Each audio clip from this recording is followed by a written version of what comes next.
Goeiemôre en baie welkom by ons oggendoordenkings.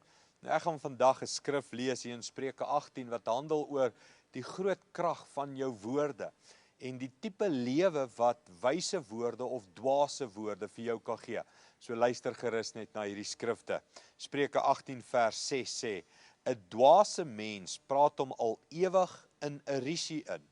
Hy soek vir 'n pak sla met wat hy sê. 'n dwaase mond is sy ondergang. Met sy woorde stel hy vir homself 'n noodlottige stryk.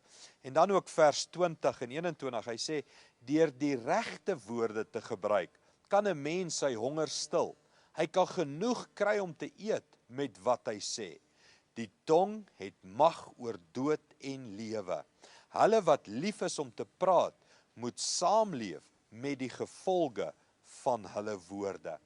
Ek dink hierdie skrifte is so duidelik en alwaarvoor ek en jy kan bid is, Here, help ons om met wysheid te praat.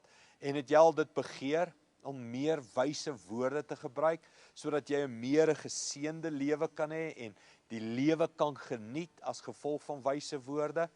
Die boek Spreuke sê, ek kan jou help om met wysheid te praat. Kom ons bid dit saam. Hemelse Vader, die mag van lewe en dood is in ons mond. En Here, help ons tog om meer met wysheid te praat, meer lewe in ons woorde te sit. Here, gee ons daai genade, is ons gebed in Jesus naam. Amen. Goed gaan en sien jou weer môre.